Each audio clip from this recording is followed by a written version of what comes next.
১৯৪৭ সালে ব্রিটিশ ঔপনিবেশিক শাসন থেকে বিজয় লাভের পর ভারতবর্ষ বিভক্ত হয় দুটি ভাগে, ভারত ও পাকিস্তান। তবে স্বাধীনতা অর্জন হলেও নতুন করে শুরু হয় কাশ্মীর সংকট। কাশ্মীরের নিয়ন্ত্রণ নেয়ার জন্য অভিযান শুরু করে পাকিস্তান ও ভারত। কাশ্মীরের সম্পূর্ণ দখল নিতে সর্বাত্মক প্রচেষ্টা চালিয়ে যাচ্ছে এ দুটি রাষ্ট্র।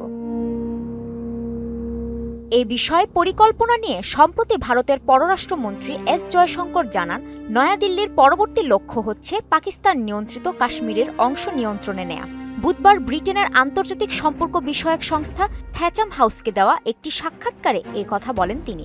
কাশ্মীর ইস্যু সংক্রান্ত এক প্রশ্নের জবাবে জয়শঙ্কর বলেন, কাশ্মীর ইস্যুতে ভারত ধাপে ধাপে আগাচ্ছে।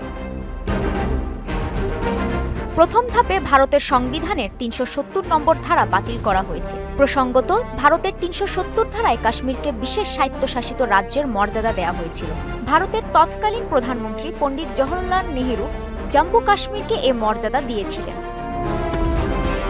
ভারতের সংবিধানের ৩৭০ ধারায় এ সম্পর্কে বলা হয়, জম্মু কাশ্মীরের অভ্যন্তরীণ ইস্যুতে ভারতের কেন্দ্রীয় সরকার কখনো হস্তক্ষেপ করতে পারবে না এবং ভারতের অন্য কোনো রাজ্যের লোকজনও বা কোনো বিদেশি জম্মু কাশ্মীরের জমি বা সম্পত্তি ক্রয় করতে পারবে না। তবে ২০১৯ সালের ৫ই অগস্ট ভারতের পার্লামেন্টে কণ্ঠভোটের মাধ্যমে ৩৭০ ধারা বাতিল করে দেয়া হয়। দ্বিতীয় ধাপে জম্মু কাশ্মীরের উন্নয়ন ও অর্থনৈতিক কার্যকলাপকে গতিশীল করা এবং সামাজিক ন্যায় বিচার প্রতিষ্ঠার দিকে মনোযোগ দেওয়ার কথা বলেন জয়শঙ্কর।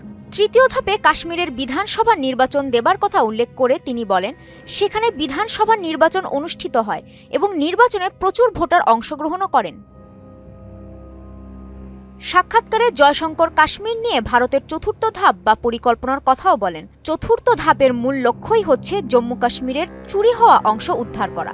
তিনি বলেন, জম্মু কাশ্মীরের যে অংশটি পাকিস্তান অবৈধভাবে দখল করে রেখেছে সেটিকে ভারতের মানচিত্রভুক্ত করা।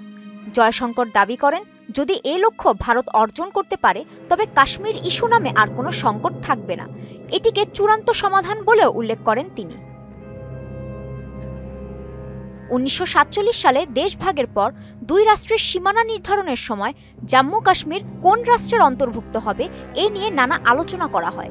জম্মু কাশ্মীরের শেষ রাজা হরি সিং এর কাছে তা জানতে চেয়েছিলেন ব্রিটেনের শাসকরা, কিন্তু বিভিন্ন দিক বিবেচনায় হরি সিং জানিয়েছিলেন জম্মু কাশ্মীরের স্বতন্ত্র রাষ্ট্র হিসেবে থাকবে, কোনো দেশের অংশ হবে না। কিন্তু ১৪ অগস্ট স্বাধীনতা লাভের পর জম্মু কাশ্মীর দখলে অভিযান শুরু করে পাকিস্তান। এ পরিস্থিতিতে কাশ্মীরের রাজা হরি সিং জম্মু কাশ্মীরের ভারতে অন্তর্ভুক্তির দলিলে স্বাক্ষর করেন। হরি সিং এর স্বাক্ষরের পর অভিযানে নামে ভারতের সেনাবাহিনী এবং পাকিস্তানি সেনা পিছু হটতে বাধ্য হয়। বর্তমানে জম্মু কাশ্মীরের মোট ভূখণ্ডের ৪৩% ভারতের এবং ৩৭% পাকিস্তানের দখলে রয়েছে। বাকি ২০% নিয়ন্ত্রণ রয়েছে চীনের হাতে। চীনের অধিকৃত ওই অঞ্চলটি সিয়াচেন নামে পরিচিত।